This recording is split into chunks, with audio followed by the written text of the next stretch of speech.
Hello friends, क्या आप जानते हैं कि आपका सबसे बड़ा दुश्मन या फिर दोस्त कौन है? आपका सबसे बड़ा दुश्मन आपका मन और उसमें आने वाले विचार हैं, और यही आपके सबसे अच्छे मित्र भी है। बस यह आपके ऊपर निर्भर है कि आप अपने मन में कैसे विचार उत्पन्न करते हैं। अतः अपने मन को अपना सबसे अच्छा मित्र बनाने के लिए अपने विचारों को काबू में रखना चाहिए। इंसान का व्यक्तित्व उसके विचारों द्वारा ही निश्चय होता है, और अपने व्यक्तित्व को अच्छा बनाने के लिए हमें अपने विचारों को अपने कंट्रोल में रखना होगा। और एक साइंटिफिक रिसर्च में इस बात की पुष्टि की गई है कि इंसानी दिमाग हर 24 घंटे में 70 से 80 हज़ार बातों के बारे में सोचता है, जिसमें 70% तक बातें नकारात्मक होती है, जो हमारे लिए बहुत ही अफसोस की बात है।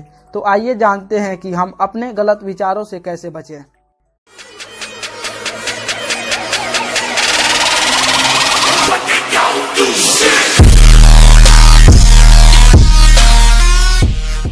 हमारा दिमाग सोचना उस वक्त शुरू करता है जब हम खाली बैठे रहते हैं या फिर हमें कोई दूसरा काम नहीं होता।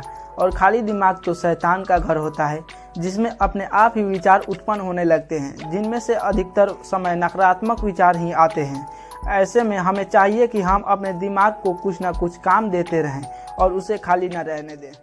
रोजाना हम बहुत सारे कार्य तो करते ही रहते हैं, पर हमें अपने 24 घंटों में से कुछ मिनट्स उस रोशनी को महसूस करना चाहिए जो हमें आंखें बंद करने के बाद दिखाई देती है।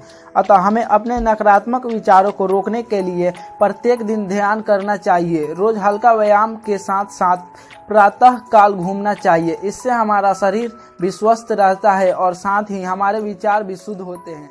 हमारा नेचर हमारे इन्वायरमेंट पर भी डिपेंड करता है कि हम कैसे समाज में रह रहे हैं और हमारे आसपास के लोग कैसे हैं। अगर हमारी संगति अच्छे लोगों के साथ रहेगी तो हमारे विचार भी साफ सुथरे रहेंगे, पर अगर हम गलत संगत में रहेंगे तो हम अच्छा तो सोच ही नहीं सकते। इसलिए हम सोच समझकर अपने संगति को बनाएं। हमारे दिमाग में नकारात्मक विचारों का आने का एक रीजन यह भी है कि हम अपने प्रेजेंट में रहकर भी पास्ट के बारे में सोचते हैं, जिसके कारण हमारा मन दुखी होता है। हम चाह कर भी अपने अतीत को सुधार तो नहीं सकते, पर अगर हम अपने वर्तमान में मेहनत करें तो हमारा भविष्य जरूर सही हो सकता है। इसलिए हमें अपने पास्ट को भूलकर अपने वर्तमान को अच्छे से बिताना चाहिए।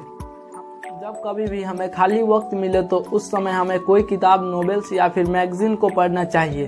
किताब की छोटी छोटी और नैतिक कहानियाँ हमारे दिमाग को सीख देती है। इन सारी चीज़ों को पढ़ने से हमारा दिमाग कभी भी खाली नहीं बैठता है और हमारे दिमाग में कोई भी नकारात्मक सोच पैदा नहीं होती है, और साथ ही साथ हमें नॉलेज भी मिलता रहता है। जब हमारी सोच हमारी खान पान पर भी निर्भर करता है, और इसमें कोई संदेह नहीं है कि हमारे विचारों को हमारा खान पान बहुत ही अधिक प्रभावित करता है। हमारे लिए यह बहुत ही ज़रूरी है कि हम बहुत ही अधिक फास्ट फूड से बचें। इससे आपका हेल्थ बेनिफिट तो बनता ही है, साथ ही साथ हमारा मन भी गलत विचारों से बचा रहता है।